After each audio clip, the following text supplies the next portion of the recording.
Good evening, and welcome to another edition of African Americans Ain't Africans, the Think Show that proves without a shadow of a doubt that the so called African American didn't find their way to America in the trunk of a ship. I'm your host, the Indigenous One, and I'm joined tonight by one of Accomack's finest, Miss Lisa Cypress. How are you guys doing this evening? As the world gets more murkier, we have to really understand what are we teaching our children or what are we sending our children to learn. And it's basically the same stuff that we was taught. Nothing. So tonight we're going to take a look at the map because we're seeing a lot of people and a lot of people are waking up to it. So the things that we were taught, they're just total bullshit. And if you look at the map, you'll be able to see it.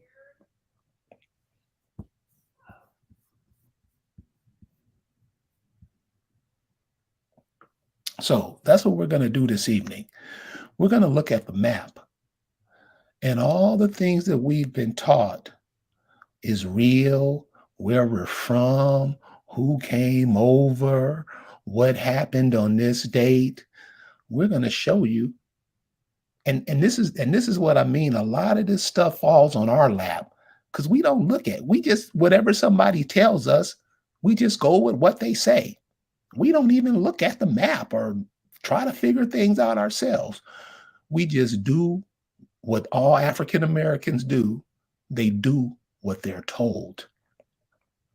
So remember a couple of weeks ago, you had this guy coming up to the eastern shore of Virginia saying that his people came from Angola to Virginia to North Carolina or something. And we shut that shit down immediately. Well, we're going to share tonight with you a couple of other things that are just as ludicrous. And one of the things we're going to share with you tonight, and this is all the people who are always on that Africa stuff and we Moors and Hebrew Israelites. We're going to take a look at that part of the world. But what we want to show you first, so I have Google Earth, and if you guys have Google Earth, check that out, play with it, and you're going to see some things. If you just scroll around it, you're going to see some things. You're going to be like, "Oh God, I didn't know that." And this stuff is right in your face. So we're on Google Earth, and where we are now, we're just going to spend a few minutes here. And this is just to get you to thinking, get your mind working. And this is for the youth. Youth to me is 30 and younger. Because the things I were taught in school, if I could go back to all my teachers, I slapped them in the face because they were doing what they were told to do. And what they were told to do was miseducate us, and they got paid for it. So, right now, what we're looking at is we're looking at the northwest tip of Africa and Europe. And what I want you to understand on this is you see how close they are together? This is Morocco, this is Spain, and this is the Strait of Gibraltar. But what I want you to pay attention to, I don't want you to pay attention right now. I don't want you to pay attention to the distance between Africa and Europe. I want you to pay attention to the Strait of Gibraltar. And you see how the Strait of Gibraltar, you see how dark that is up underneath there? You know why that's so dark? Anybody. Anybody can tell me. Come on. This is simple. I'll wait for the first answer. Why is it so dark between the two places? The first thing you think about should come to your mind. Why is it so dark? And the closer you get, you can basically see up under there. Why is it so dark up under there? It's so dark because that's land up underneath the water. Africa and Europe are connected. Those are brothers and sisters. And a matter of fact, what we're about to show you, all of that side of the world, the east side of the world, all of that is connected. Now, of course, they like to tell us that they call that the West. Eh, it's the east part of the world, it's the other side of the hemisphere, and they're all connected. Africa, Asia, Europe, India, they're all connected. Where we get thrown for a loop at is they teach us. And whatever they teach the Negro regurgitates it and tries to teach his children and his family the same thing. And you end up with what you have now, total confusion. So, right here, this part is the Morocco. And this is one thing, get your brothers who Moors and all this other stuff. And this is what we show them. See, a lot of people are always getting pissed off at us, but this is what you're trained to believe. Right here at the top, that's Europe. That's the southern part of Spain. This is didn't they say the Moors in Spain? Some happened the Moors lived over there for 700 years or whatnot. Isn't that what they said happened? Hmm? See, we going out. You see how close they are? See, this is Spain. Let's see Seville in Spain. And here's Africa, Casablanca, Morocco, all that. Now, they're virtually neighbors, same continent, same piece of land. But when you go around, here to Egypt, all you hoteps, this land is connected. Turkey, Israel, Egypt, isn't that connected? Kuwait, isn't that all connected? Iran, Iraq, all this is connected. All of this is connected. All of that, just like when you look at North America and South America. See, when I was in school, they taught us that there were 7 continents, South America and North America. How could they be 2 when they're connected? And so what you have right now going on in the world, and this is something that African America doesn't never get. What you have right now going on in America is all these places. Here's Africa, here's Europe, here's the Middle East right here, here's Russia, and you keep going. You go India, isn't that all connected? Here's China, here's Russia. That's one landmass. They're all jumping ship from over there because, as you can see, a lot of it is turned into desert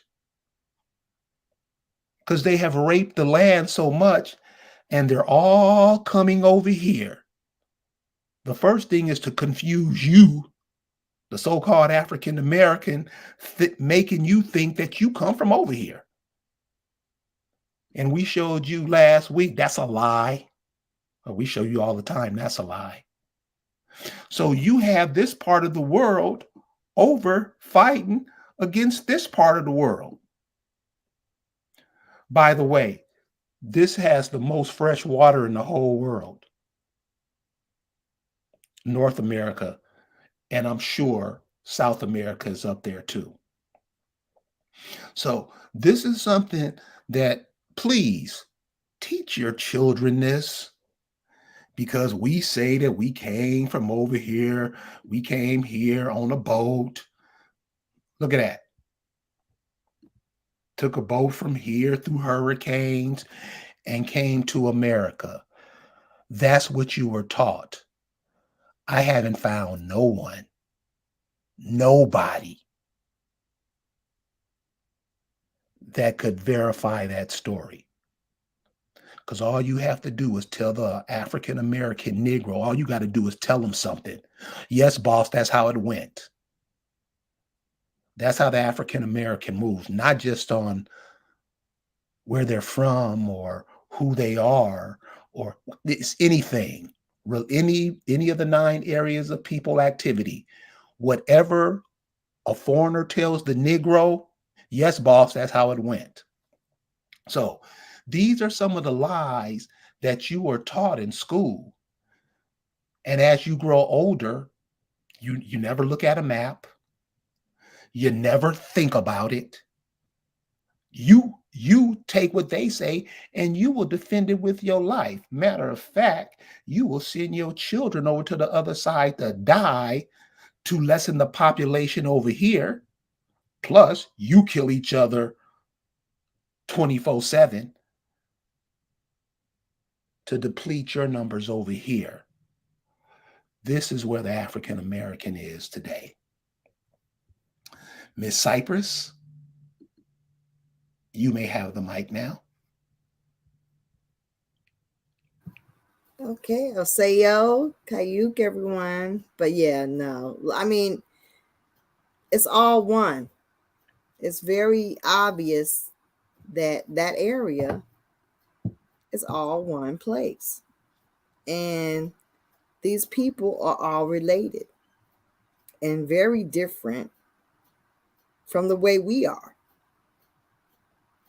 We are literally a world apart. Literally a world apart. And you can see it in the way we live versus the colonialists, these invaders, these predatory people that came over there from out yonder. Anyway, I mean, that's what's important is that we have to stop believing everything that we are told. We are told that people look to find a new route to a place they already knew where it was located. If it was Hindustan, they knew how to get there. They knew where it was, but they chose to go in the opposite direction across an ocean for a short route. I mean, that's the same thing as you living in Alabama, getting tired of driving to Texas, and you're going to say, well, you know what? I'm going to go on through Georgia and jump across that ocean to get to Texas. I'm going to go across, straight across the Atlantic Ocean for a shortcut to Texas. That's what they teach us. That's how they arrived in America. That they were looking for a short route, but instead of going right when they knew it was right, they went left to the unknown. Nobody does that. They couldn't possibly have been that ignorant. You know your friend's house is 2 houses down on the right. You're not going to head to the left out your door to get a shortcut over to the houses 2 houses on the right. You're just not going to do it. You'll never get there. It's as basic as that. The stuff they teach makes no basic sense at all. And we just need to start looking at it, you know, just like with basic common sense, like tearing this stuff up with the basics, the Bering Strait.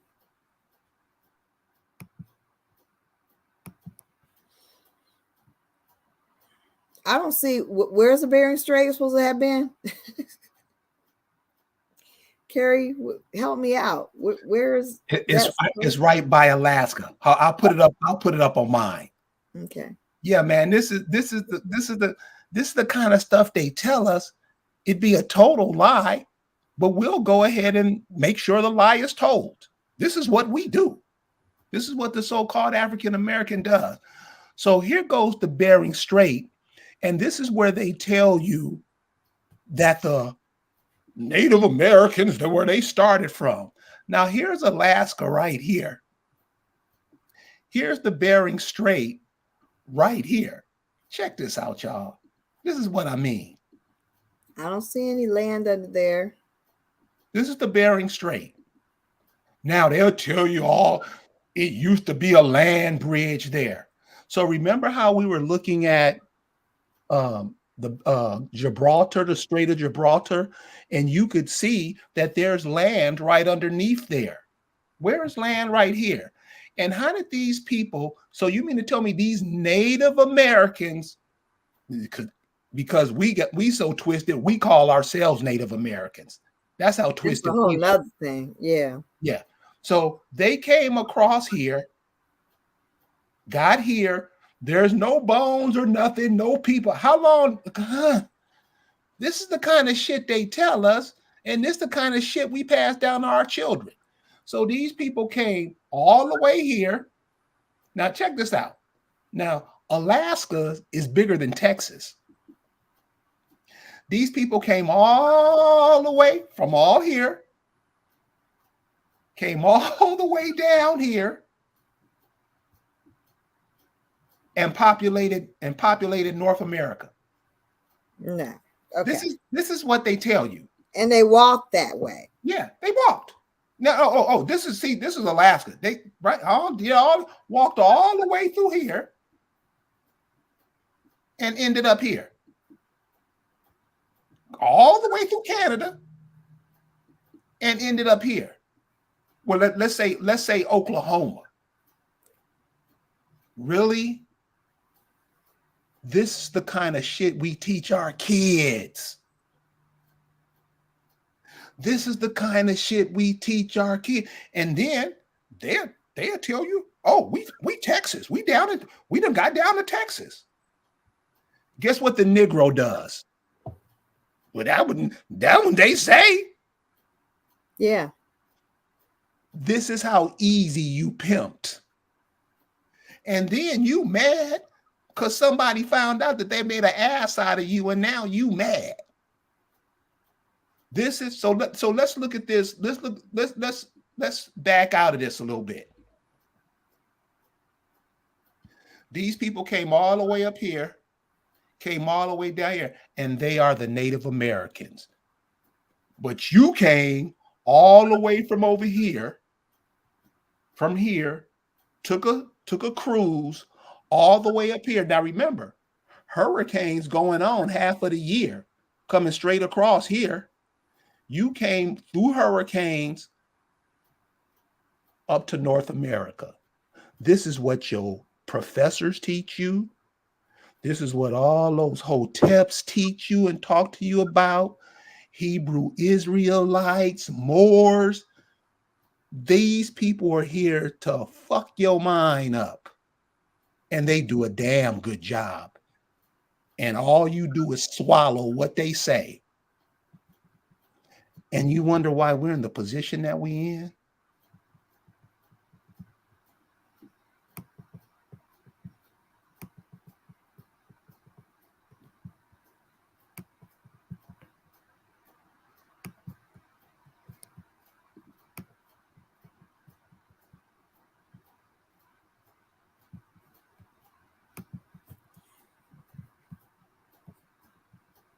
Bam, the super predator says, the trip is nearly impossible. I know from being in the Navy. Don't I always tell you guys, if you want to know some reality, speak to cats who've been in the Navy, in the military, and speak to nurses, because they do this type of stuff every day.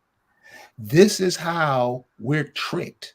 This is how when brothers get up and talk, they Hebrew Israelites or Moors or whatever, they sound dumb. Then they get your children who don't go to college, who don't go to the military, who's at home trying to learn. These are the cats that's sent in your community to trick your children, to train your children. Okay, Lisa, I'm dropping the mic. You're dropping it? Okay, hold a second. So the other thing about navigating those seas is that what we forget is really how those boats were made. Those big old heavy boats could not just get across anywhere with sails alone. They had manpower. So all those pictures of the sardine pictures don't make any sense, because what they had to have was they had to have a, the galley slaves. And the galley slaves, they had to they had to power the boats, right? They were the power. So this is what they said. They said many of the slaves that were captured by pirates, which were primarily Moors, right? They died on the ships. They assigned the man to the oars of the galleys, shackled where they sat. They ate, slept, and defecated where they were. If they stopped rowing, they were whipped until they began again, or they were whipped to death. So you have to understand that they needed slave power just to power the boats, and they had to get it from where they were at. So these were white Protestants, slaves from the Barbary. Like they said, it could be brown, it could be black, white, Catholic, Protestant, Orthodox, Jewish, Muslim. And the corsairs were not only Muslim, they were English privateers, Dutch captains that also exploited and changed the loyalties of an era which friends could become enemies and enemies friends within the stroke of a pen. Everybody could get some. Everybody could be captured. Everybody could be enslaved, much like what we see today. But you understand, just like before, they tried to primarily use us as the slaves and use our resources primarily. So with this thing, the whole Barbary slavery, okay, they don't want to teach you about that. They don't want to teach you about the white slaves of the Barbary. The Moors don't want to teach about that. They don't want to talk about that. They don't want to talk about what and they're not. And then they keep trying to flip flop and confuse the children with the Moorish temple versus the Moorish identity as a people. And then there's Moor as a noun. There are various ways to use that term. Moor can mean dark as a adjective. Moor can mean a person, a people from Morocco, from the Barbary Coast, a people from Portugal. See, all that's together. So when people say, oh, Spain versus Spain and all that's together anyway. Algiers, Spain, Tripoli, Morocco, they're all mushed up together. So when you sit up there and talk about the Moors, you cannot talk about them being Spanish Moors or North African Moors, because it's all the same. That's family. They're all the same people. The southern, really, the Morocco, Algiers, and Tripoli are actually South Spain. Or you could say Spain is part of North Africa. That's how close they really are. As you looked at it with your own eyes, you could see. Seeing things out of reality and out of context, you could tell people anything. But going on a hooked on phonics trip, talking about Moor, America, that's not real anything. That's somebody using fourth grade phonics, and that makes no sense. You can't sit there and say because something got an M or an MA sound or MO sound or a Rocco sound that it's the same people. That's ridiculous. That's childish. That is 4-year-old phonics, 3-year-old phonics. Adults should not be teaching other adults 4-year-old phonics to understand the complexities of the world. That's ridiculous.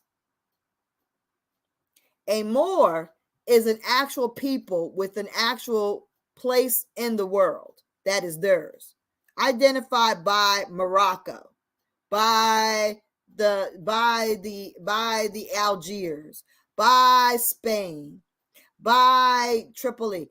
that's where they were hosted. That's where they were posted and hosted and living. That's where they're from. Okay.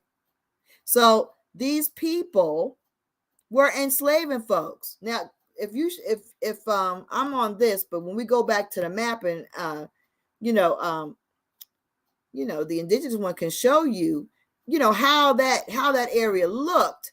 That waterway was being, they were getting people. Anybody wanted to try to take a shortcut to the Mediterranean area, they were in trouble. They were getting jacked. Okay.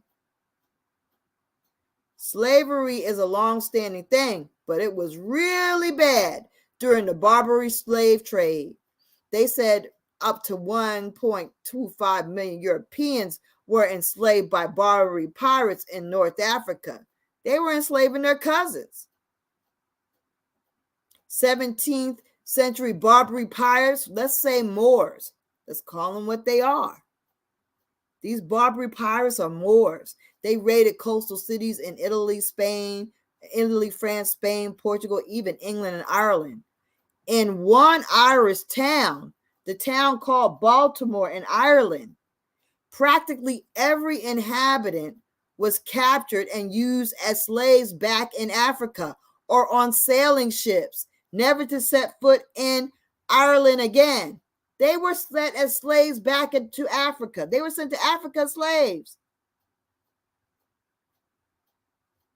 And you know when this was? In the 1600s. 1600 to 1630s, 40s.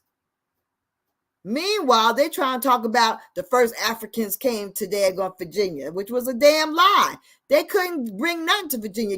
They could all barely get ships across water. The way these pirates were kidnapping people and kidnapping ships. Think of the things in context of the true history, and then you know what was going on. Certain things were not even possible because what was going on. They captured a whole town, Baltimore, in the 1600s. Who's important damn Africans? Nobody. Because they're going capturing a whole town of Irish people. And like they said, the Barbary Coast is a European term for North African areas now called Morocco, like I said, Algeria, Tanzania, and Libya. The pirate attacks were so severe along the Mediterranean that coastal towns, many towns along the Mediterranean were abandoned. They left them for centuries. Didn't go back until the 19th century for fear of raid or capture. That's how bad the Moors were running stuff in daggone that Barbary Coast area. So you think that they were in America being Indians? Hell no. They were not in America being Indians. They were too busy terrorizing Europe where they're from. Besides which, how do you do the genealogy to find out that you're a Moor? How does that work anyway? How is that even any conceivable thing?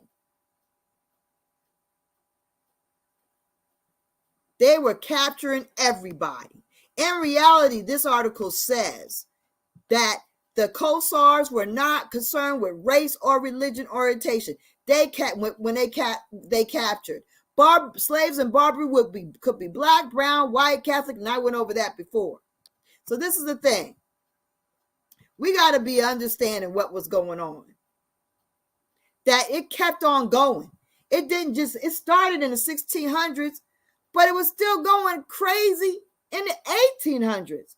So with the Moors being that occupied, wreaking havoc in Europe, how are they from here? They ain't from here.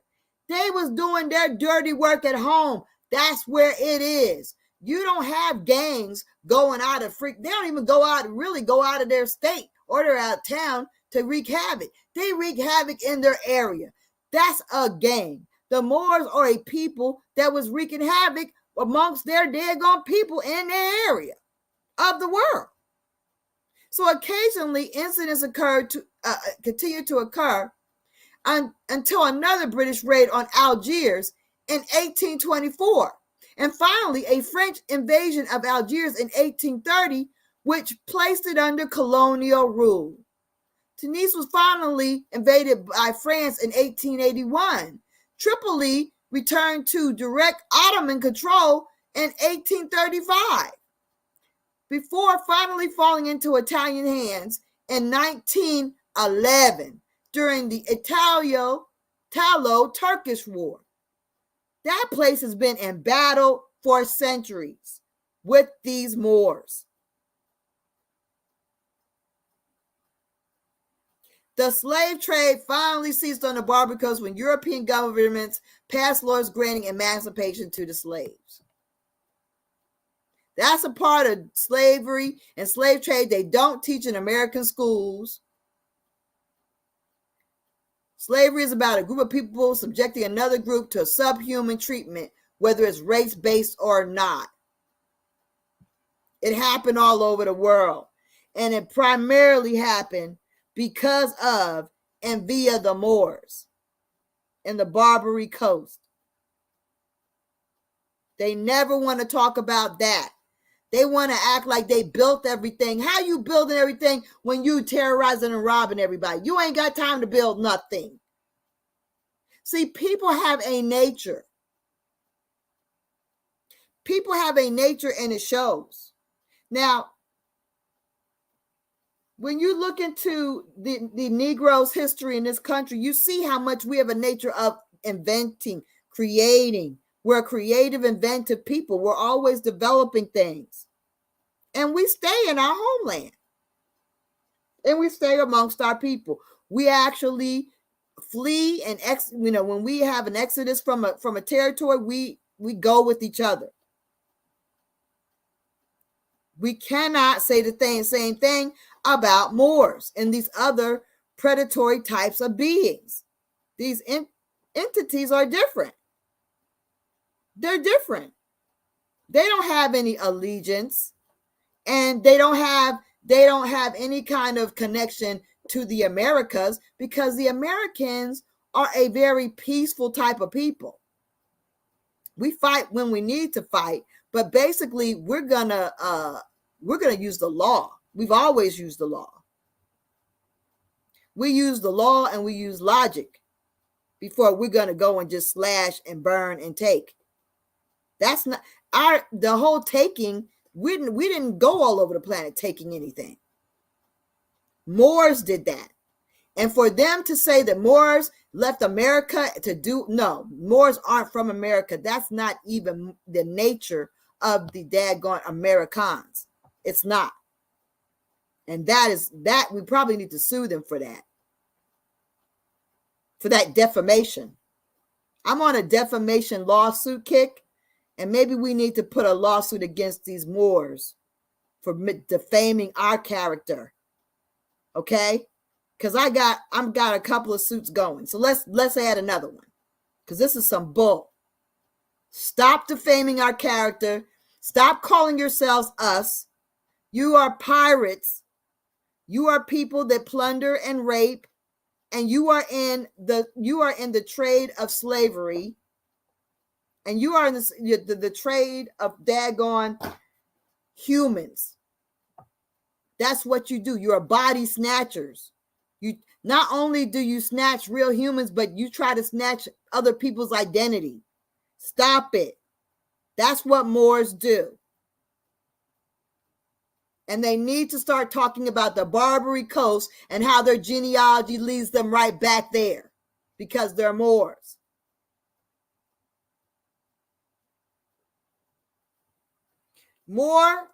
Moroccan you can be Moroccan, you can be from the Algiers, you can be those people. Moorish Science Temple is a daggone club. That's like a clubhouse. Okay? You're like Fred Flintstone and Barney Rubble. Okay? You go into the what was their lodge? You're a member of the lodge. The Morris Lodge. You're like Fred and Barney. Okay? They're lodge members. Okay? That's what that is. But you can't do your genealogy and claim your identity based on a lodge you joined. Dum dum. Remember the little guy, the Martian, that was like calling Fred Flintstone dum dum? Yeah, that's a dum dum. If you think that your more society a membership makes you genealogically more, you're a dum dum. That's not what your granddaddy was, your grandmama was, your great great grandmama wasn't no more. And if you can figure that out and it leads you back to Algiers or Morocco or Tripoli, then congratulations. Congratulations. Because that's where your Moorish identity belongs. Go ahead. Oh, Gary? No? Yes, I'm I'm here. Okay. So, caller, we're going to be with you in 1 second. Let me just make this point real quick. This is how we get real stupid. I mean, listen, they can tell us anything. This is what pisses me off about the African American. Anybody can tell you anything. So, you've all, I'm sure by now, everybody in the chat has heard about, Egypt is in the Grand Canyon. So, just like a few minutes ago, Lisa was saying, how you trying to find India, but you end up here? And I just want you guys to, does this make sense? Caller, we'll get to you and we'll get your answer from this. Here's Egypt right here. So these cats are telling me, now you come all the way across Africa, come all the way across the Atlantic Ocean, come all the way across America, and you end up in Arizona. That's really, you done skipped all kinds of interesting land to get there. Okay, check this out. Not only do you get to the Grand Canyon, you done passed all of America, all the East Coast of America, no Egyptian artifacts found nowhere. You didn't drop nothing on the way. Ain't you gonna drop something on the way? Nah, baby. Aren't you gonna leave some evidence on the way? Like stop and make a, hey. No. And now, I was here. It's a long way to go without letting people know you was there. Because can I get a witness? Verrazano, everybody else left artifacts and stuff. Right. So they tell you come all the way from Egypt and you end up in the Grand Canyon. The Egyptians end up in the Grand Canyon. There's Negroes educated who went to college that repeat that story. They finding artifacts in the Grand Canyon. That's what I mean. You can tell a Nick anything, and he will tell his kids that to make sure his kids are dumb as he is his whole life. This is what we do to each other. You come all the way from Egypt. Right. And you end up in the Grand Canyon. And then when you ask them, well, brother, explain how that happened. As usual, what a liar normally does is tell you anything. He just, that's how it happened, brother. You just mad. Brother, explain how that happened. Logically explain to me, how does Egypt end up in the Grand Canyon? Right. And you wonder why we lose all the time? Because this is the kind of shit we believe. This is the kind of stuff we teach our kids. This is your people right here. This is what you do. This is why we lose all the time. And I'm gonna keep saying this too. If you look at all the platforms that's in this social media, you'll find BitChute, Rumble, all these platforms, how they talk about the African American. They talk about you like a dog. I mean, it's embarrassing. It's embarrassing. It's in and you know what you'll do? You'll back them up. I tell people African Americans ain't Africans. I have Negroes here telling with the Native Americans, he just dumb. He don't know what he's talking about. This is how we do. So those of you who you know what, people, you're freaking afraid. Okay, that's what you're lazy and you're afraid because you want to focus on some ancient things that you want to friggin' make up. You know, whether it's friggin' ancient Egypt or ancient Hebrews, something you ain't got to, you can't in no way or fashion connect yourself to ancient nothing. Egypt, Tartaria, that's fucking ain't even here. Okay, none of this shit is here. Tartaria, ancient Egypt, fucking daggone Hebrew shit, that's not here. But you want to connect yourself to something that you ain't got to be responsible for doing any work with. You just want to talk about it just to talk about it. And it ain't got nothing to do with your people, your kinfolk, your life here. And it can't do nothing to change your future. Not a doggone thing. It cannot change your future. And it has nothing to do with your past. So what are you doing getting focused on ancient stuff that don't matter to you? You can't figure that shit out anyway. You weren't there. You ain't got nothing to really put you back there to clearly understand it. Making dumb hypotheses when wasting your time and confusing the next generation. Oh, are we from Egypt? Is Egypt in the Grand Canyon? Now you got kids looking, they look at this shit that you talk about on Facebook and on YouTube, this dumb stuff you're putting out there, and you're confusing them. Stop it. And you know what? Somebody's going to start putting lawsuits out here. Like I said, especially you calling Indians, saying Indians are Moors and shit. That shit, you might need to get a lawsuit. Y'all Moors might need to get lit up with that because that's defamation. And while you're cooning, you see this Shiva temple right here. You see this Buddha temple right here.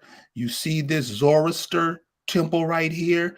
You see this Brahma temple. You see how people come into your homeland and set up stuff, and you ain't set up shit. But you teach your kids they came over here from on a boat from Africa. And you wonder why people dog you out. Let's go ahead and get this caller in.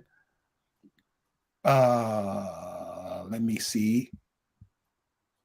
This is, how you doing? Welcome to the chat. What's good, Gary? What's good, Lisa? Hey, What's going on, Tyron? Yeah.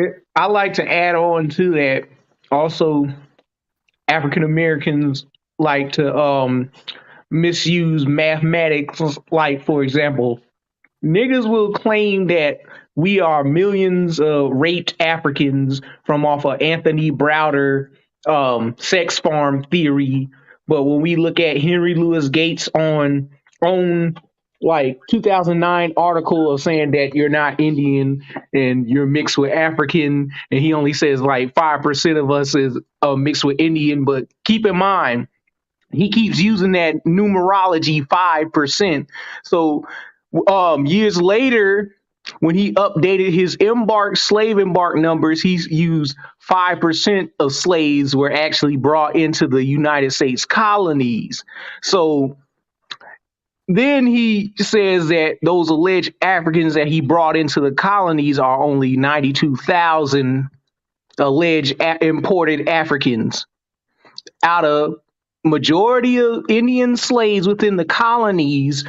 You have millions. How is 92,000 or his earlier proposed 322,000 alleged Africans going to outnumber the American Indian chattel slaves? But that's a good question, and that's what gets me. They tell us we're only 10% of the population, and we will repeat that. I know people who have graduated college who will repeat that. we're only 10% of the population. And I say, where do you go in the world? One spot besides here. Where do you go where the indigenous people are the minority? Nowhere. How do you figure that happens here? Because white men say so. Yeah, no, because they think this daggone entire place was a blank slate that they just drove up into. Oh, that's right, with a few Indians that just disappeared. Okay, or they'll say that it was a completely mongoloid ethno state. And with all this science that's out here telling you that there weren't any exclusive Asians in this continent and that they had Negroid like skulls that they found within the ground, but they don't tell mainstream people about these things. And also, when you get into like mound building history, the Native Americans' oral history, they don't say anything of the sort of building mounds. They said that they came in and found these places. Thank you, Hawkeye. That's a segue into what I'm getting ready to talk about, that damn malaria. Okay. Yeah. Let's talk about that. Yeah. All right, Tyron. Thank you, brother. All right. Peace out. All right. Let me get that set up. That's just crazy. Yeah, I was just about to say, let me start talking about the malaria thing, because that is good point. Good point, Hawkeye. That's a good point. I was fixing on bringing that out. So here we go.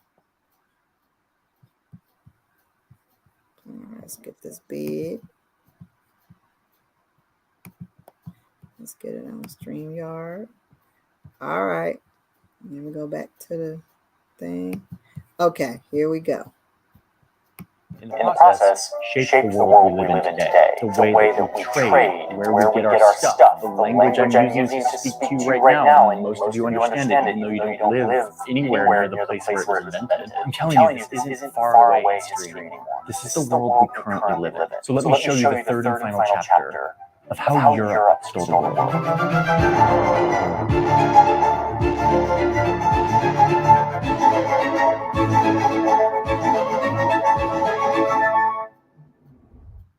Another video, another set of beautiful printed maps. And I'm telling you, printed maps. And I'm telling you, this is the...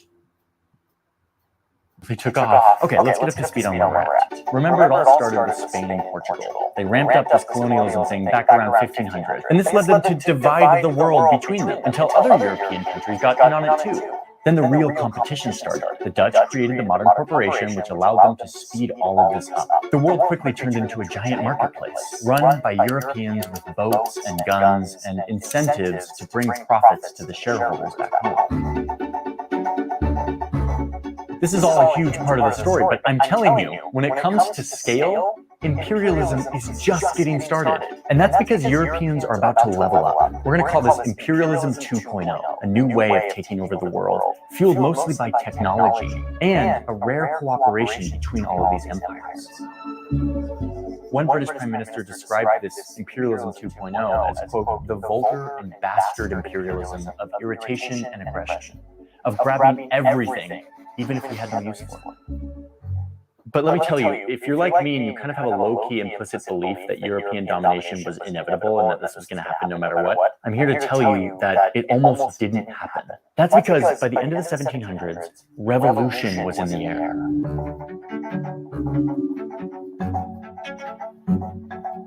Empires were losing their colonies, starting with a group of Europeans who were done having a king and declaring independence for themselves in the late 1700s. Soon you had a bunch of Spanish colonies declaring independence. And then over here in Haiti, you had enslaved people who were organizing and rebelling against their French masters, throwing them out and starting their own country. These empires weren't only losing their colonies. Back in Europe, one ruler even lost his head in all of this. The empires were losing their grip, and soon they were fighting with one another like never before. It was chaos, and it totally freaked these European rulers out.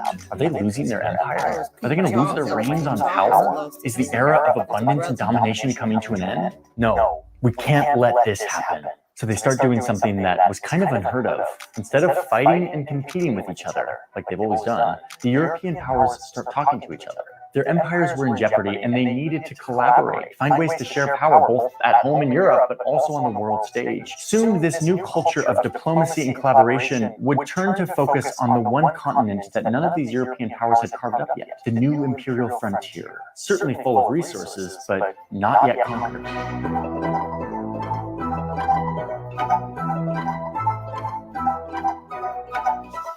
The last place they looked was And then the Africa. maps tell the story here. The maps were like a record of what Europeans knew and didn't know about the world. I mean, this one British map from 1800s says it all. Look at this thing. Europeans were definitely familiar with Africa, especially here on the coast, where for hundreds of years they had trading posts and, of course, the Atlantic slave trade. But look how they Of course map the not. interior of the Look at continent. that. They didn't It know where literally anything just was. gives up and it's like inland parts almost entirely unknown, which is didn't pretty know rare for this anything. time period. At this point, the Europeans had really mapped a lot of the world. But this place was off limits. It was the stuff of legend, myths.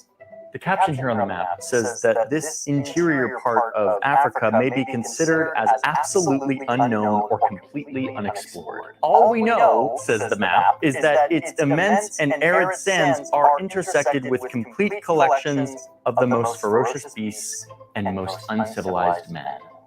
That's all they know.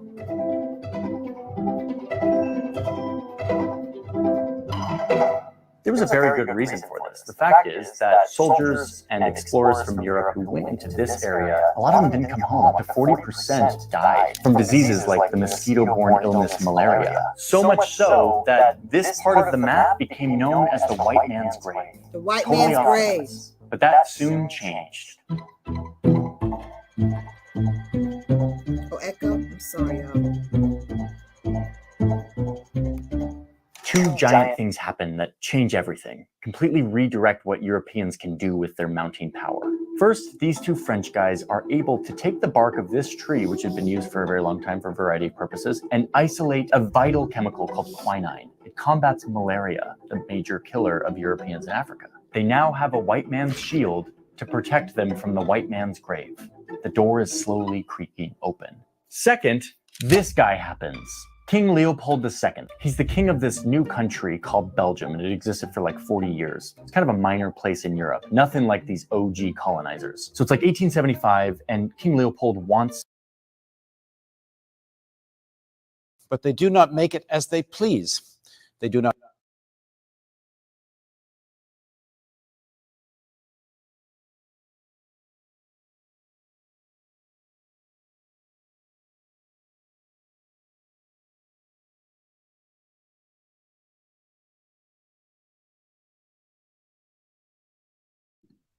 You're muted. Yeah, I'm sorry. But just like Hawkeye said, they didn't know malaria stopped them. They didn't know anything about Africa. Africa's the last frontier. They hadn't explored not a doggone thing until they got quinine, right? Quinine enabled them to go ahead and get into Africa without dying, or at least being able to survive it, the malaria.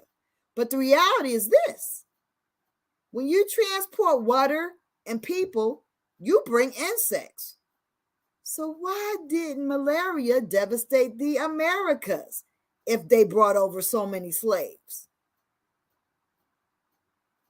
The larvae would keep developing and growing in the wet, stinky stool and water that was on those ships. Why was there not malaria outbreaks and only smallpox? I don't know. Explain that. If all of the daggone darkies that's in the USA are from Africa, there should be malaria in that great same and equal number in America from whence they came.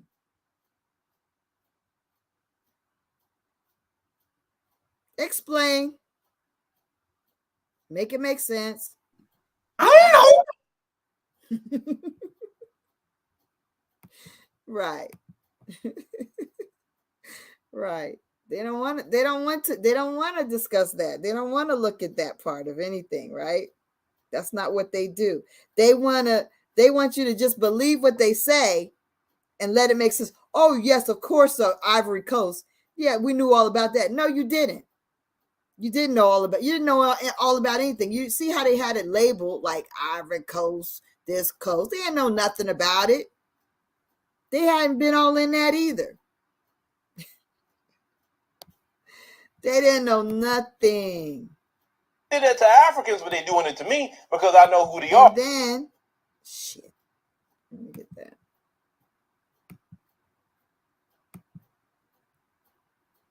Damn it, I lost him. I don't even know how I lost him. All right. Okay, go ahead. I have to get my place again. Okay, so this is what I wanted. This is something I want to show. Recently in Ghana, they had the Black Star Line. So this is what I want to show. And this is important too. And this is what I mean. So when we think we be going to college, we may be going to college to learn a skill or something to work. But when it's just, life-saving stuff and stuff that'll help us out, that shit don't work for us because we only do what they say. Now, I want to explain something to you. And I want to ask a question. And hopefully you guys know the answer because it's real simple. So they always talk about Egypt, blah, blah, blah, blah, blah, blah. So one of the things I want you to, those of you who've been to Egypt, this is the Nile River right here that's going down, and here, this is where it ends at. One of the things you'll notice about Egypt is that it's all desert. Why is it a desert? You guys should know this by now. But what I want to compare to that is this, because this is something that we always, as usual, they'll put out something and we'll always follow it. What would you equate the Nile River to over in America? What would you equate the Nile River to? The Mississippi. Right here, Louisiana, right? This is important. And this is what I'm saying. We got to know stuff and just stop eating out of other people's mouth and start knowing what we're talking about. You see, Egypt is a desert. What do you see? New Orleans, what Louisiana, all this? Does that look desert?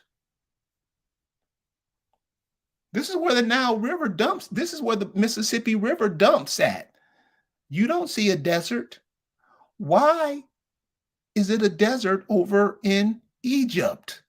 Why is half the African continent a desert? Because we always comparing, the Nile River and the Mississippi River, they basically the same. We got Egyptian artifacts in the Grand Canyon. How come it's not a desert in New Orleans? How come it's lush and green and all kind of everything is living in New Orleans? Swamps and all kind of stuff. Why? Because that part of the world is dying. That's why everybody's coming over here to take your shit. And guess what you do when they come to take it? They don't have to take it. You just hand it over and ask them, boss, could I get you anything else, sir? That's how the African American does it. Those of you who don't see it like that, I put the link to the chat in the chat. Please explain why not. This is why you always lose. Plus, you spend most of your time killing each other. This is what I'm saying. When you want to know what's going on, and then another thing, and this is what I ask Negroes all the time, and they always, I don't know.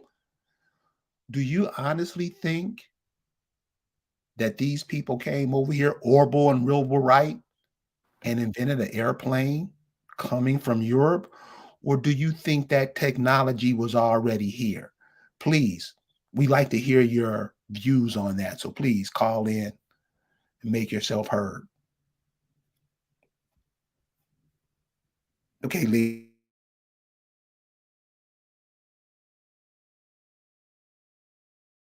Oh yeah, that's what we do. We want to be keeping ourselves confused. I'm not even going to show this guy's video. It's African Dysphoria somebody, African Dysphoria News Channel.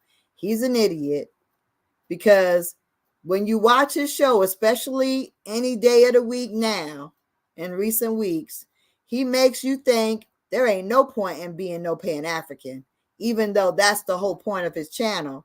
Everything he says makes it seem like being a Pan-African is a big old fail. So let me go ahead and play the nonsense. I'm just gonna play the sound so we don't get cited or whatever. But it is, we will put our fair use thing up. Let me do that. Put our fair use banner up. Copyright, show. Yes, okay. Okay, cool. All right, but here we go. Fair use. And let's play this nonsense because this man is crazy. Hope y'all can hear it. Our square of independence. Now, the event, I'm going to get to the... Is this it? No, that's not it. So recently in Ghana, That's not what the one. That's not the one I wanted. Damn. That is not it. So sorry. Lisa, while you're looking that up, we're gonna bring in. I got because it. I know who they are and they know who I am. He's so stupid. Supremacists here in America, but all right, Black Americans had dealt with the white supremacists, so she said we had ton of. Okay, so he played this woman in Africa doing her little comedy sketch, right? No connection with Black Americans, and that surprised me. Now I know, at the time I didn't. I felt no connections with Black Americans because you know what? Black Americans were woke. Black Americans had looked at their oppressor in the face. They had tunnel vision, just like Nelson Mandela. Nelson Mandela looked at his oppressor in his face, and you know what? He had tunnel vision. They knew what was bringing them down. In Africa, we don't have tunnel vision. We don't know what is oppressing us. Because you know what? Because slavery just changed. It didn't go away, it just changed. So most people in Africa, we feel oppressed. We don't know what is oppressing us, you see. Those children in the Congo that are mining all of the coltan with their bare hands, they don't know that at the top of the chain is a white man. The children that are picking the cocoa, right? They don't actually know that the person at the top is a white man.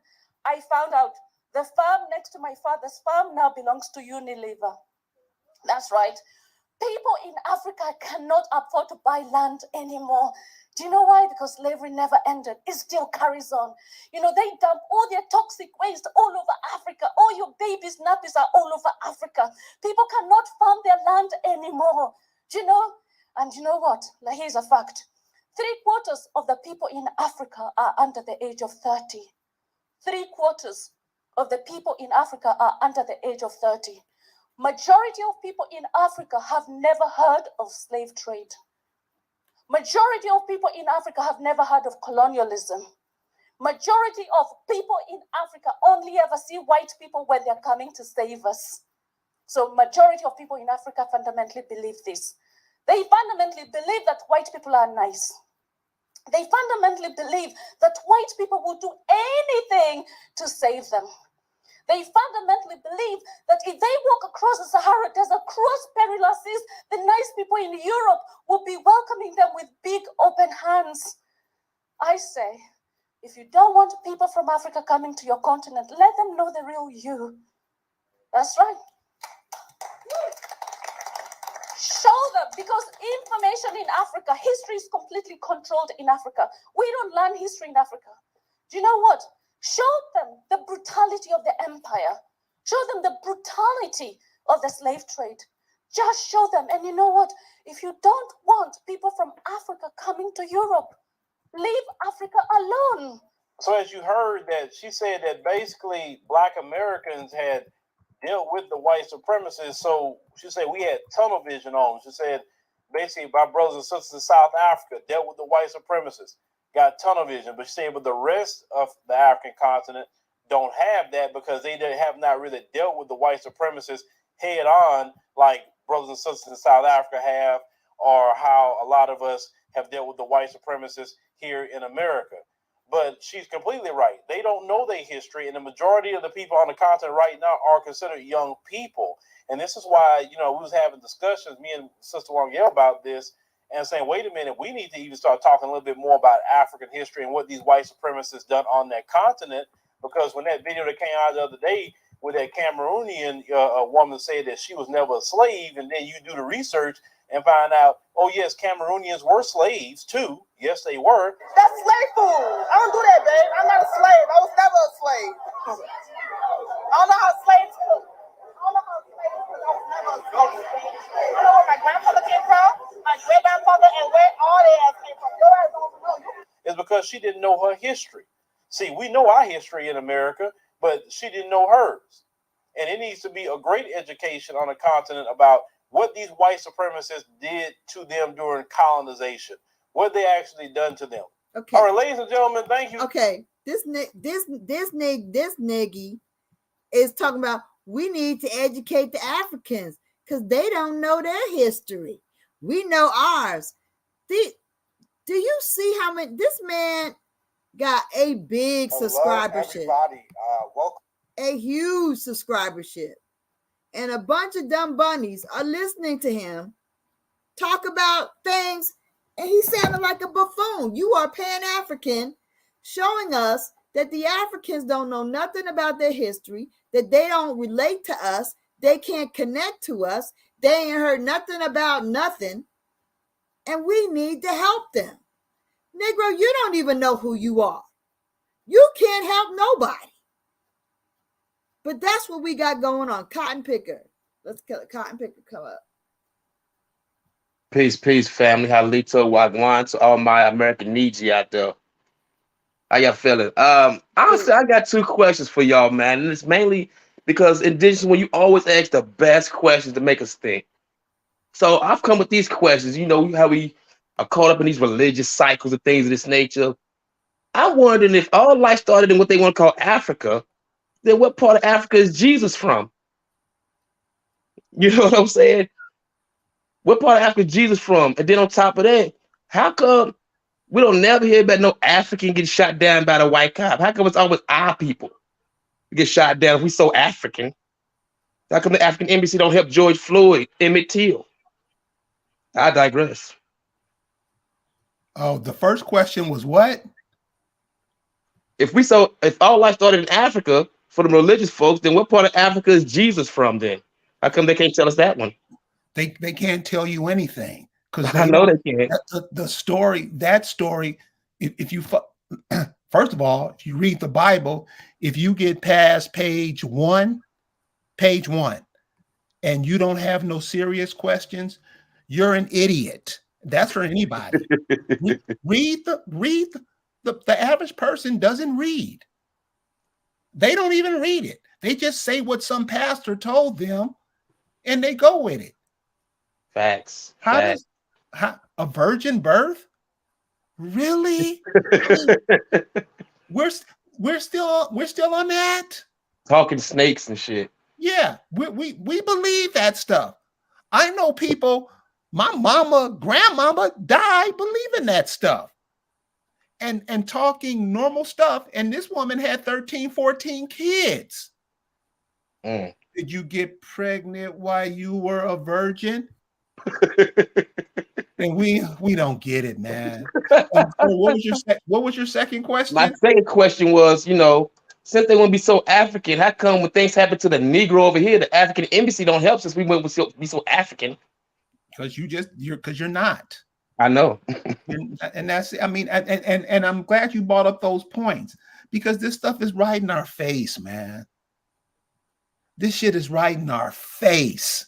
And we just refuse to listen to it. It's common sense. It's to me, it's just complete common sense. I got an 8-year-old child. It's just common sense to her. She laughs at the shit. Right. And so, and one more thing, and since you brought up your 8-year-old daughter, I just want to tell everybody this.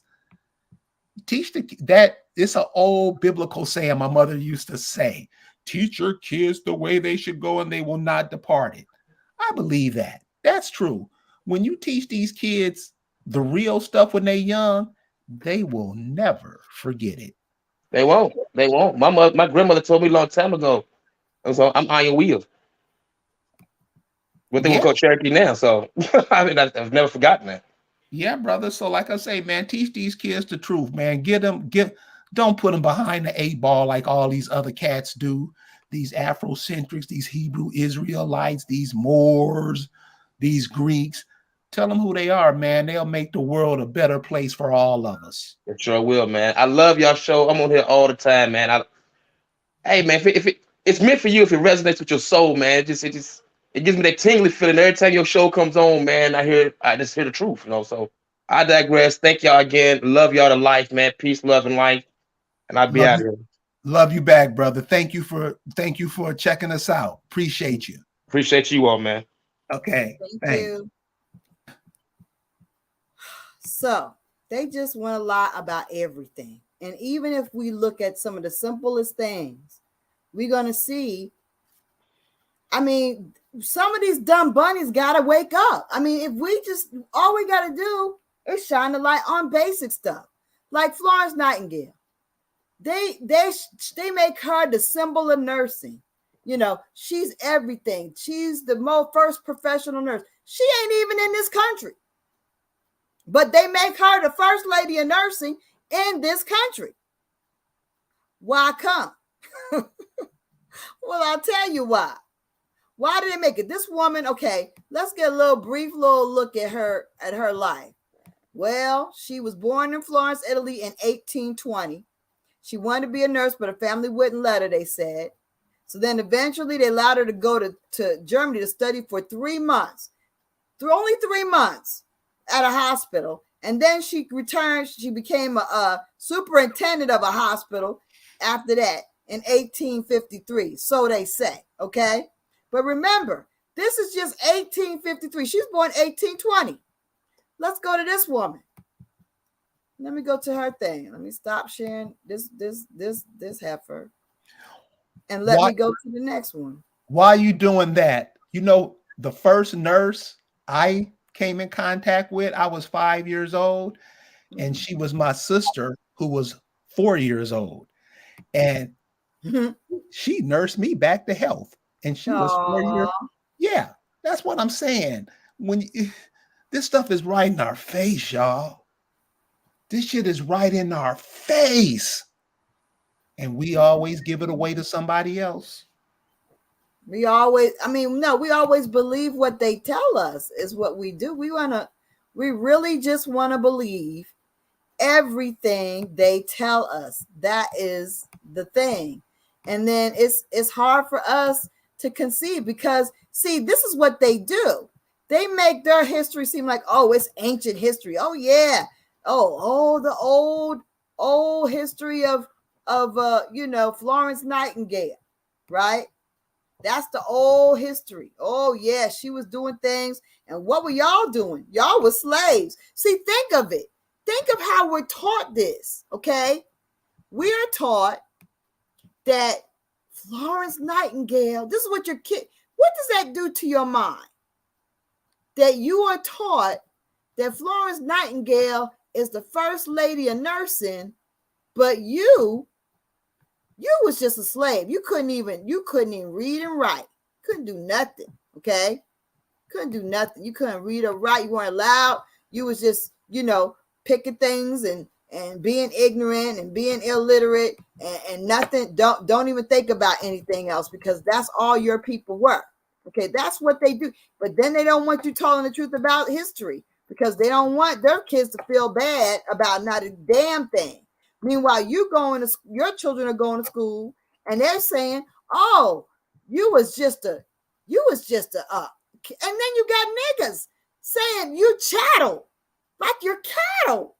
Like that's something you're going to be proud of so you can get a check. Oh yeah, we were just chattel slaves. We were treated like trash. We was buck broke. Somebody was riding us in the booty. All this stuff is being put out there for your kids to believe, for you to believe. Meanwhile, they got these glorious images of these, Caucasian Europeans doing all this wonderful stuff. That's what they're doing. That's how they're painting the picture.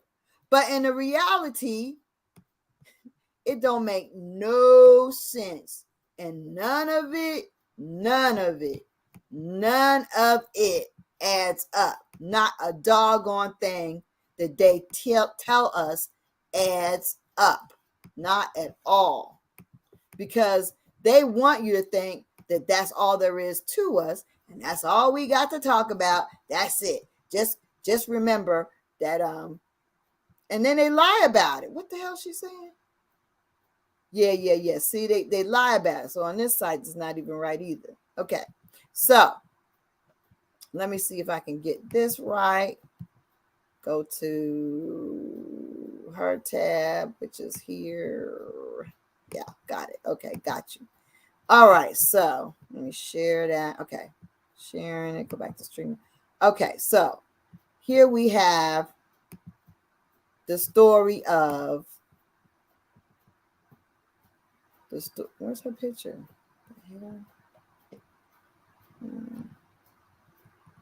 Anyway, it's a better picture of her and other. Anyway, Rebecca Lee Crumbler. She was born in like 1831. Okay, and some places say 1821. And in 1860, in 1852, around the same time that Miss Florence Nightingale was in nursing school, this woman was finished with nursing school, okay, a real school, okay, in Delaware, okay, and her home country, and she's a real American. Then that wasn't enough.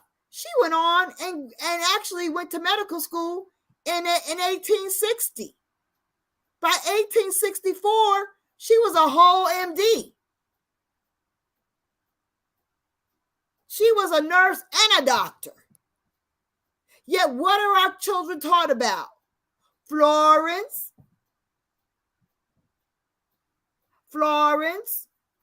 How was she a nurse and a doctor before all this Emancipation Proclamation stuff? How is she a whole nurse and a whole doctor? How do we got patents and people that surveyed the White House and that develop and design and everything in the early 1800s?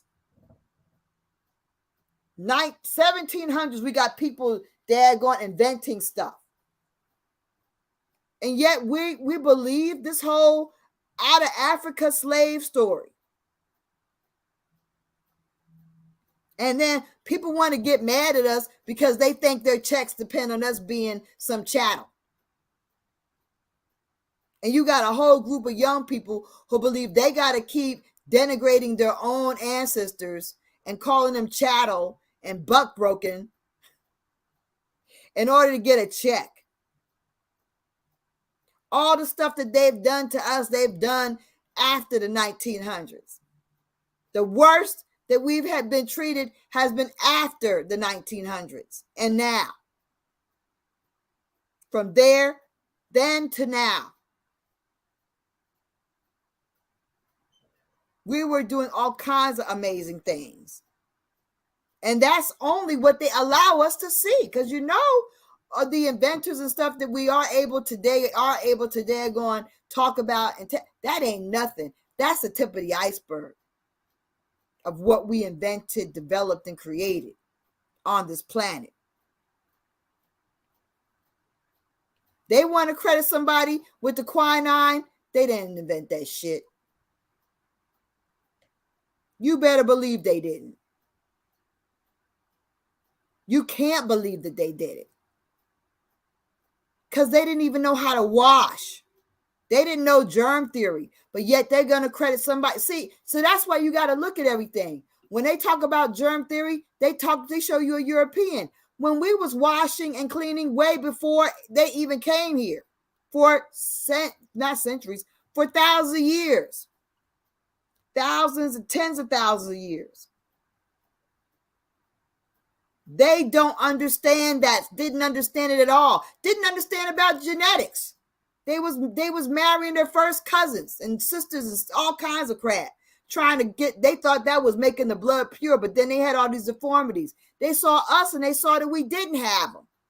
And we don't have them because we had systems, clans and bands. To this day, when you do your genealogy, you will see those bands.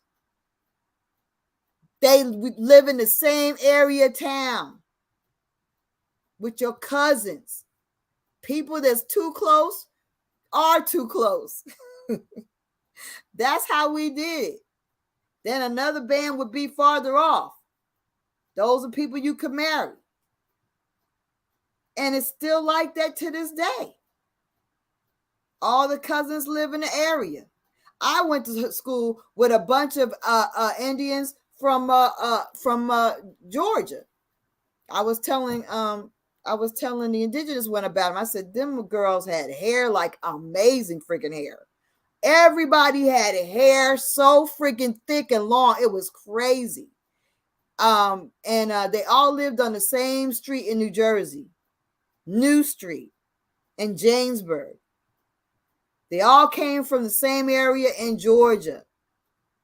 Indians, that Indian exodus, right? They when they take their exit when they do their exodus, they go together. And that's what happens. We have our systems. We knew not to have babies with each other closely related. We knew germ theory. We invented all that stuff. We had all kinds of cures to diseases, prevention and cures. And they shut it all down because they wanted to control it. They wanted to bastardize it.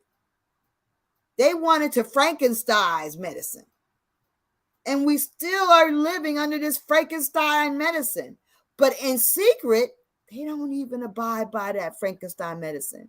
In secret, they done rocked back and looked at your indigenous secrets and they using them. But they not going to tell you that. And then Dr. Oz, he was a damn ER physician or whatever the heck he was, fraud. Then he comes on TV and starts winning by using some holistic stuff that his wife was into. They saw how much the viewers got into it. Now Dr. Oz is Mr. Holistic. Lies. See, they secretly do what our ancestors were doing while they tell you to take that synthetic pharmaceutical stuff. Take the pharmaceutical. That's good for you. That's safe. The pharmaceuticals are not safe. The water's not safe. The food's not safe. You know, I think one of the things we have to look at as ourselves, you're a part of this system, America. America is what birthed you. So the simple thing is to look at nature, because you come from the natural world.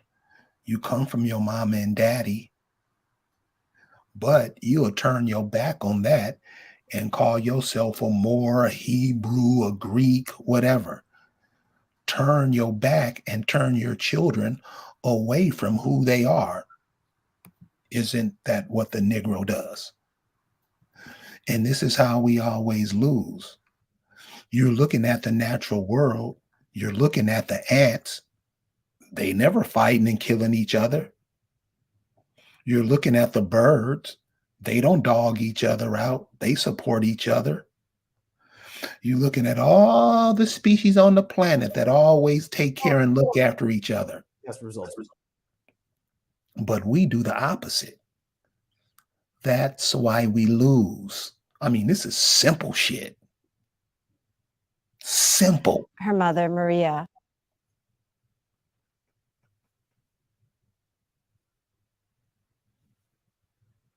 Oh, you can go ahead and play it, Lise.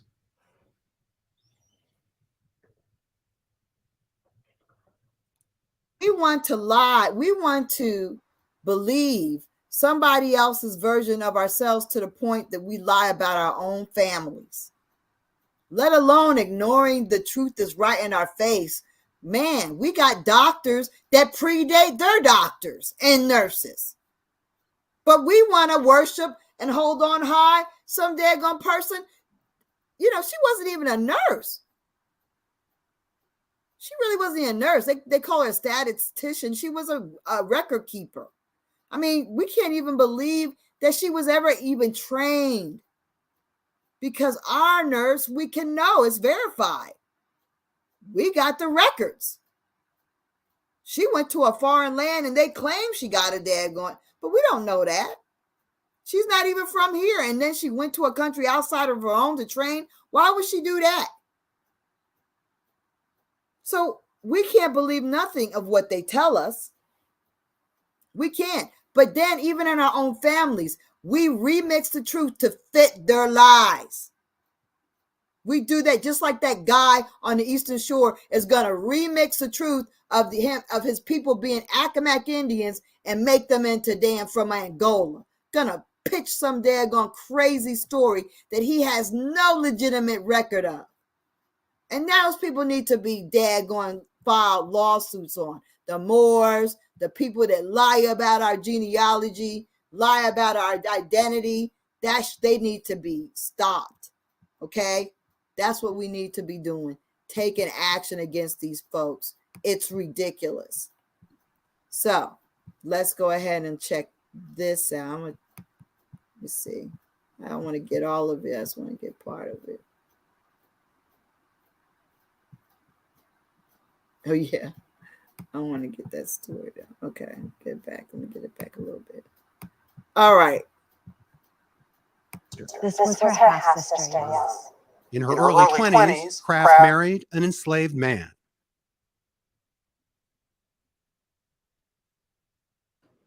When Ellen Craft was 11 years old, her mother, Maria, had to watch as her daughter was given away as a wedding gift to her enslaver's oldest daughter. So this was her half-sister. This was her half-sister, yes. Wow. In her early 20s, Craft married an enslaved man, William Craft, a skilled cabinet maker. Wu lays out the Craft story in her new book, Master Slave, Husband, Wife. It's published by Simon & Schuster, part of our parent company, Paramount Global. They were afraid to have children in slavery because their enslaver could reach down into the cradle that they had made for their child and take their child away. And there's nothing they could do in the slave system in order to stop that. So they were doing it in some ways for their children, even for posterity, and before they even had children. Yes. They came up with a bold plan. Ellen would disguise herself as a wealthy white man who was traveling with his enslaved person, her husband, William. They would escape to the north in plain sight. She put on this disguise to conceal both her gender and her race. And to that, she added disability. She knew that she would have to sign for William as her slave at various hotels and other stops. And she couldn't do that because she'd been denied literacy. So she had to figure out how to get somebody else to sign for her or avoid that situation. So what did she do? So she puts her arm in a sling, and she also puts poultices on her face. It almost serves as a kind of a mask, I think, too. What relationship are you to William and Ellen Craft? They are my great-great-grandparents on my mother's side. As a child, Peggy Trotter Damon Priestley heard about the incredible journey of her great-great-grandparents. As Black people in America, we have to wear a mask often. We can't always allow people to know what we're thinking. So this masking and this disguise and this ability to be in the room and absorb was so incredible that it enabled them throughout their 4 days of escape to encounter certain situations and figure out what to do. The Crafts made their way from Macon through the South on trains and steamboats, fending off challenges from passengers and ticket agents. It all almost ended in Baltimore, the last stop before the North. An officer confronted them, and Ellen argued back, saying, "You have no right to detain us here." Finally, the official says, all right, I'll just let you go. So it's almost like a wartime border crossing. Yes. The Crafts traveled first to Philadelphia, then Boston, where they became the toast of the abolitionist community. They spoke at historic Faneuil Hall and became part of a roadshow featuring abolitionists like William Wells Brown and Frederick Douglass. This place is just completely filled. You think about it as a roadshow, it was the star production of that season. Yes. So this is the story that this couple was okay. So this is the let me go back. Let me go back and let you see her better, her real picture without the get up on.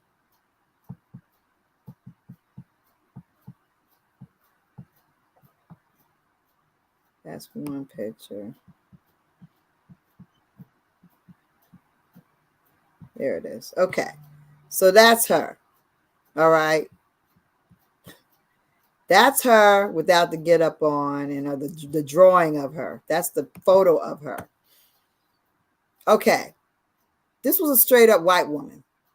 But rather than tell the truth that their ancestor was white slave that escaped with their black slave ancestor, great great grandfather or whoever, they're going to go with the lie that the globalists want to push, that they don't really tell what she is. They don't really say that she's black or white, actually, but they infer that she's some kind of quadroon or something.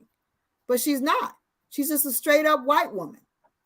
And then the propaganda is, okay, after they leave from Boston, they end up in Europe, they have a kid, and she writes a book. Now, I thought she couldn't read and write.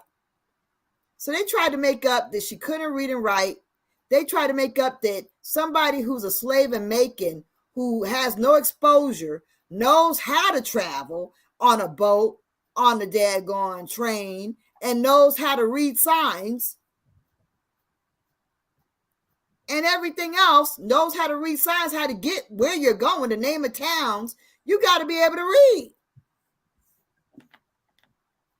But they want you to believe that she's a totally ignorant Negro slave that escaped with her husband by passing as a white man and took daggone boats and trains and told people off, and yet ended up being in Boston, living it up, toasted the town. This is a abolitionist propaganda.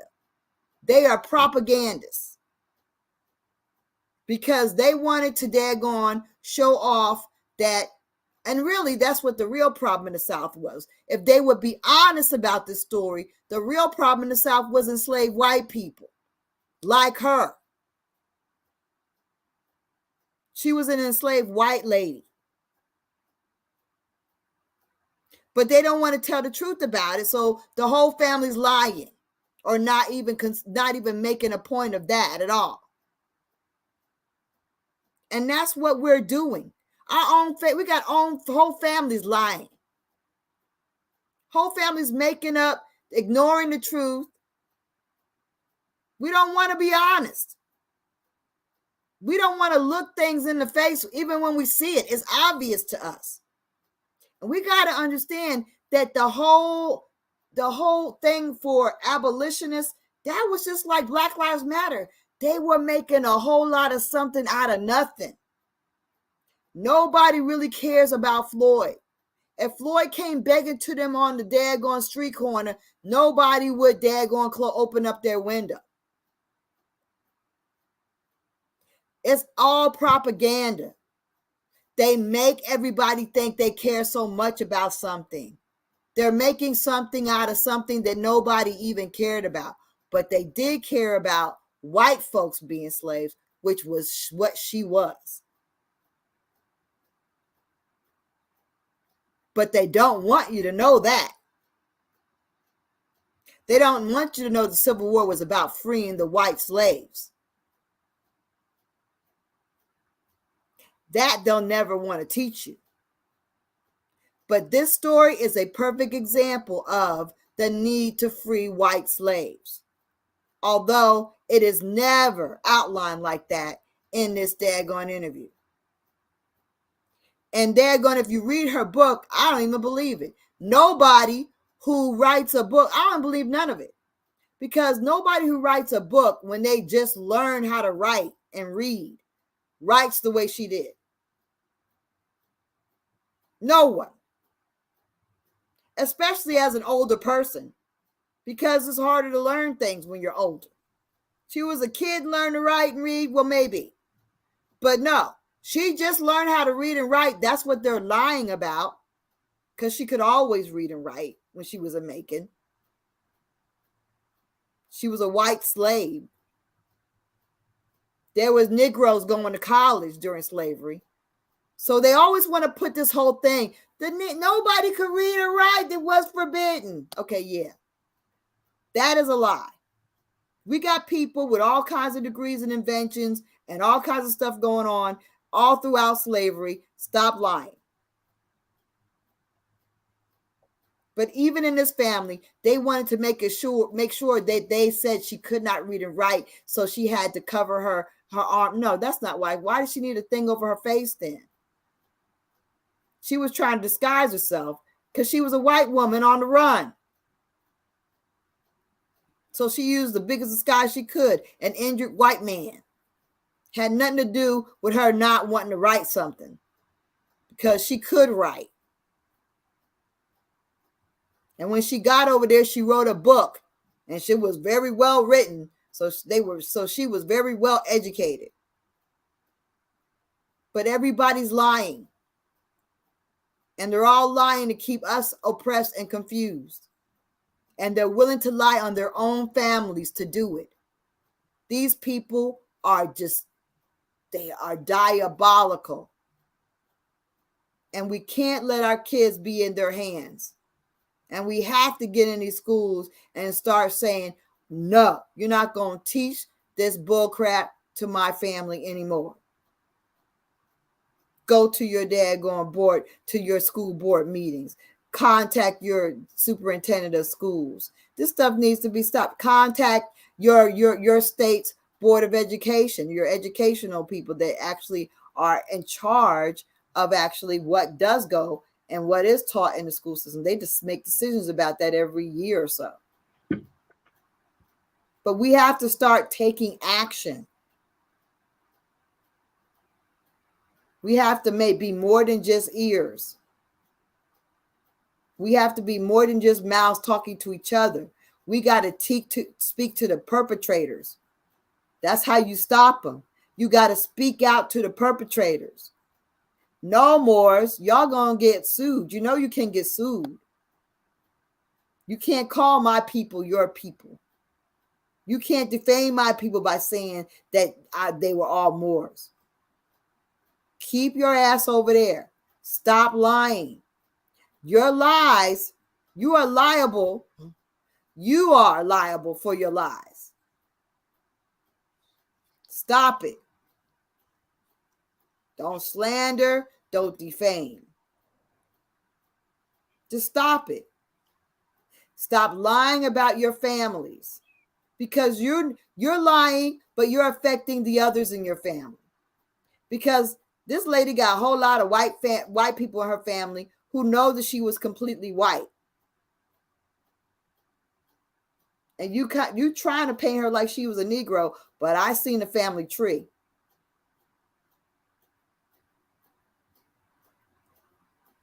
She wasn't passing. You know, they knew about mulattoes and all that.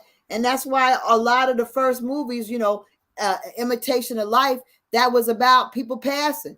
Because they wanted to let these Negroes know, we know some of y'all are passing. And we wanted to stop.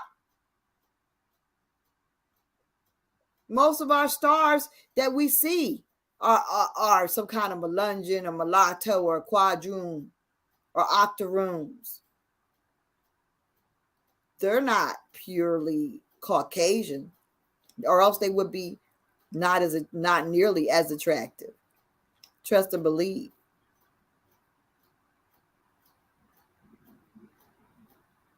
But we got to start deciphering and start, Don't take this history laying down. Don't lie down and let people just tell you everything. Don't let people daggone push us around and make our history, their history, our history, or tell us what our history is.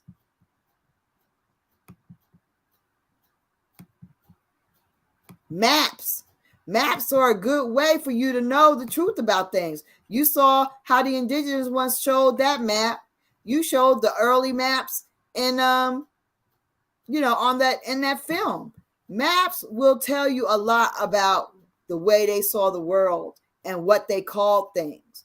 When they say that they called things Angola and there wasn't any map with that on it at that time, or when they say that they had this person doing that thing and these people are actually don't even exist. I think I'm gone. Am I still there? Yes, you're still here. Okay, because I can't find my screen. That didn't happen. So I mean, it's very important that we start looking at and now and also let's protest the everything being called African American. You can't call everybody an African American. Say no. Every time you see it, write a letter, email somebody. They do something, say something, because that's the only way we're going to change things is by speaking up. And when we do speak up, and this is what pisses me off, when we do speak up, we speak up like they are African American. They just trying to pretend like they Indians. This is what Negroes do. So these cats that calling themselves Greeks, these cats that's calling themselves Moors, these cats that's calling themselves Hebrew Israelites, that's what they are in my eyes. I don't give a shit if they don't know. Just what you want to be, you should go back to those places where you claim and go over there and educate and help your people, because they getting the ass whooping over there just like the one we getting over here. But over here, you're not helping us. You're helping them every time you open your yap. Aren't you? And see, this is what I'm saying. When you talk to these cats, don't be all nice and want to lick them in the throat. Let their ass know. Stop lying, nigga. Stop lying. Because that's all they do. They don't know. They're dumb. They don't know nothing. All they're doing, they're just like the Christian. The average Christian never reads the Bible. He only listens to what the pastor tells him. And you know that shine ain't gonna lie to him. They don't even read it. Never read it. It would tell, seriously, how simple is it to read the first page of the Bible to know that it's bullshit? The first page. That's not even 1,000 words. The Negro won't do that. Pastors say you got to do what pastors say. If pastors say do that, you got to do it. This is where we at. These kids that's being born today, 20 years old, they ain't feeling that shit. And there's going to be a lot of sad grandparents, great grandparents that's going to get kicked in the ass because their children going to realize that you've been bullshitting me my whole life. It's happening now with that civil rights group because they look like goddamn fools. This is what you integrated into? This is what you wanted to be a part of? And you got to say, yeah, because you already bought them there. So always playing like you're dumb, like you don't know nothing. Oh, that's true. You don't know nothing. You spend 70, 80, 90 years on this planet not learning nothing. Can't tell your kids nothing. Can't tell your grandkids nothing. Nothing. You gonna pay for that, homie? No, they know the truth, pot of gold. These Negroes know the truth. It's just that, to integrate into this society, you had to do what they told you to do in order to get your pension. See, that's what it's all about. Negroes helped build people's empire on their grandmama and granddaddy's graves. See, we don't want to talk about that. See, that's what really happened. You let these immigrants come over here and you did what they say for the past 50, 60 years, at least since integration. And look at where you are now. You're going to have to pay for that. Jay Smith says civil rights are the rights of paper constructs called corporations. Can I get a witness?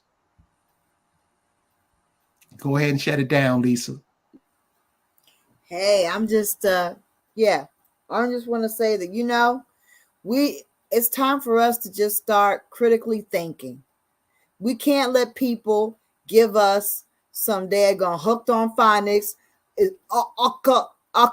America, Morocco, for daggone 2 hours of nonsense where you are looking through text and looking for O's and M's, trying to make sense out of nothing that makes sense. It doesn't make any sense. You can't use hooked on phonics as a daggone scientific method of determining that Moors are in America, or were the Americans, or are the Americans, ever were the Americans. No. You even using the term more out of context. You're conflating your social group with historical daggone pirates and slave traders. Yeah. And they were sea mercenaries. And they were people who dealt in the sale of daggone human flesh. That's what they were. You don't want to talk about the Barbary Coast, but you want to be all in America trying to prove to some poor young people who are looking for answers that America, that's all you need to know. You're a Moor. You're in America. You're a Moor. You're trying to use hooked on phonics to convince young people that, yeah, being a Moor means they're Indian and they're in America. They good. They ain't got to be nothing else. Just say that they're Moors. Moorish Americans are the American Indian. They are not.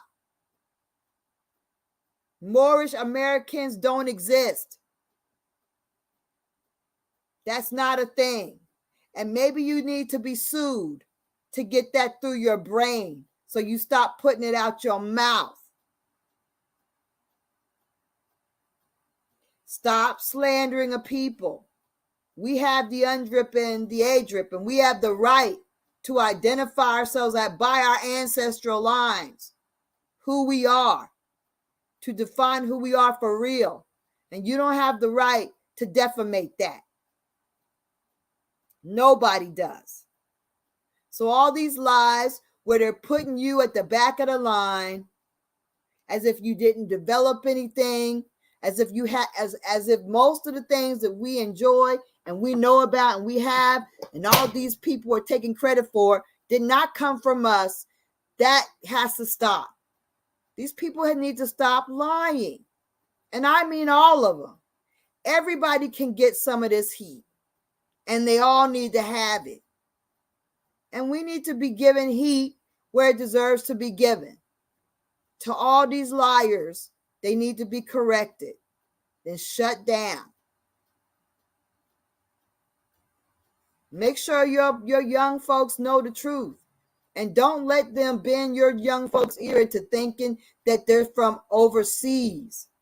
So they're claiming some dumb stuff that's going to get them an immigrant status. Oh, I'm a Moor. That's an immigrant.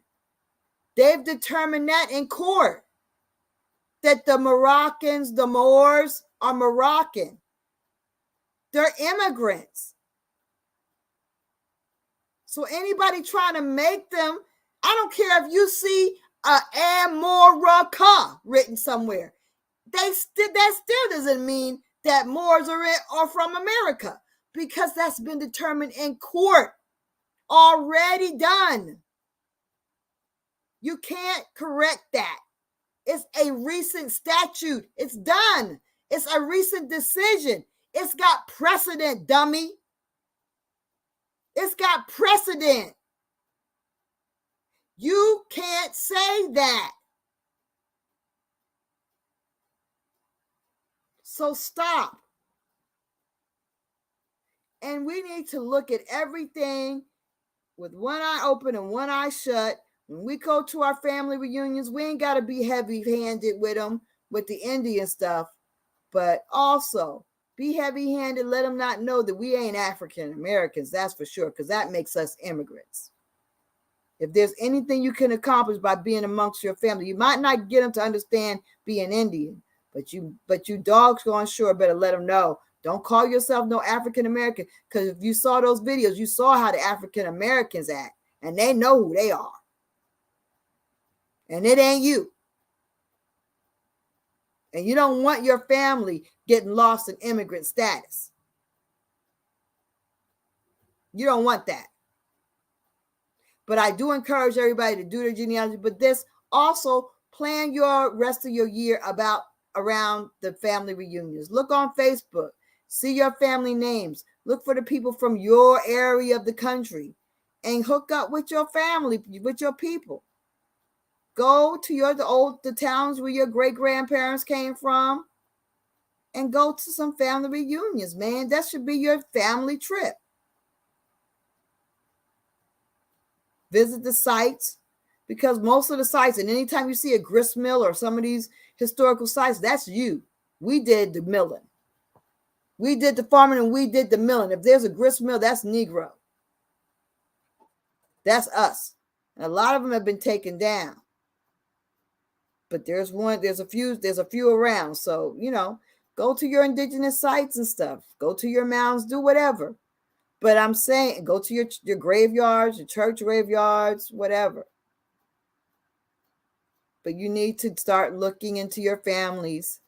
Ask about where there was old family homes. Ride around, look at those homes and where they're located. Where did great grandma live? That land's still belonging to you, man. Start getting your stuff together and passing on to others. See, a lot of times we're not talking to other people. We're keeping the conversation amongst the people that want to talk about it, like here in these communities. But you got to talk outside. You got to talk to people that don't know. You got to talk. Don't be heavy-handed, but just let them know. Wise them up. Just basic common sense stuff like this. Like, hey, Florence Nightingale wasn't the first nothing. And the first nurse we should be looking at is Rebecca Crumbly, because she was not only a nurse, but a nurse and a doctor. And she was here. And Florence her daggone education is questionable, if she got any at all.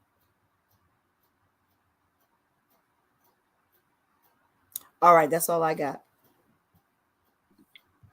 So we hope we gave you guys some information you could use tonight. And remember, every time you call yourself Black, every time you call yourself Native, every time you call yourself African, you're putting yourself behind the immigrants that came here. This is what we get for not knowing nothing. And then try to be mad at somebody else when they're simply telling you, call yourself what your people call themselves. The Accomacs Accomac, that's not a word that's anywhere else in the world. The Accomacs are people who define themselves. Why are we always calling ourselves what other people name us? We look dumb doing that. So listen, get over to aainct.com. Check us out, support us. We have books for sale. We have classes that we give. Support us. Send the children over there. Hey, man, once they know that this land is the land that birthed them, you ain't got to tell them nothing else. Because what we've been getting for the past 100 years is straight lies. So we're glad you guys joined us tonight. I'm gonna say one thing because Pony Locks talked about her family getting so hard hit with the with the truth that they're not speaking. And yeah, that does happen. Like I say, if I was gonna do it over again, because I hit hard too. I had a summit. I did a whole summit, but my family came not because they actually were with the Indian thing, but because they supported me. Okay. But in retrospect, like I said, I would go light with the Indian and just go hard on the family unity and just go to the reunions and just keep it at a very, low key minimum. Basically let them come to you with the questions, and like I said, correct the African American very thoroughly, but go easy on the Indian. They can't handle that much. I mean, seriously, they can't handle it. Does not compute. They can't handle that much. Everybody is not in the same place, right? Certain people are just sheep. They're just gonna be sheep. So you got to treat them like sheep. Go gentle. Give them a little something, hay or something. Make them feel comfortable. Give them something they can actually handle, that they recognize, and then work from there. Because, I know we think people should know it by now, but they don't. Because like the indigenous one just said, we got people talk about being native and they've been Indian, knowing about their indigenous identity for all them lives. Using the term native wasn't developed until after the actual Indian integrity, the Indian Removal Act. Okay. That's when Native American. It's post-Indian removal. It's actually around the same time, like just slightly pre-Indian removal. It's post-Louisiana Purchase when they went up there. And then they want to tell you about Chicago being developed by somebody from Haiti, make him a complete foreigner to this. I mean, he okay, yeah. Haiti's right there next to America. I get you. But really, y'all, he was an Indian. He went up there and he was trading. He put a trading post up there in Chicago. He was an Indian. He had to be able to communicate with those Indians, those Native Americans that was up there, and them Indians that was up there. So, I mean, make things make sense, okay? Yeah, we have to understand that the Native Americans were in the Revolutionary War. The Native Americans were shooting bows and arrows at the railroad, not developing the technology to make the locomotion go. They weren't daggone using the patent system. They weren't in the court records. They're not going to be in the court records or on the land records and the land patents because that's not them. So we got to use the right terminology and know the difference, because so much has been done and is being done to try to mix it up on purpose in real time. We got these government agents trying to mix it up for us, and we have to say, no, you're not allowed to do that either. I'm sorry, that's it. And so you let them know, if you go over to Morocco, where the Moors are from, and do what the Moors are doing here, what would the Moors say? If you went over to Egypt, what would the Hotep say? If the Hoteps are over here doing what they're doing over here, if you went over to Egypt and started doing that, what would the Hotep say? They really wouldn't say nothing because they know they ain't from there. So these are the kind of questions you have to ask yourself. Ask yourself questions. You'll get an answer. Just like when you're talking to yourself, you can hear yourself, you will get an answer. You're not just the body that you're enclosed in. You're much more than that. Get with your people, ask questions, and if nobody has the answers, ask yourself. I mean, damn. look at yourself for what you are.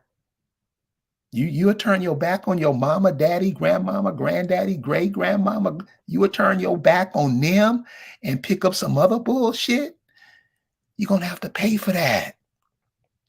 So look, thank you guys for hanging out with us tonight. We'll see you later on in the week. You guys have a good night. Peace.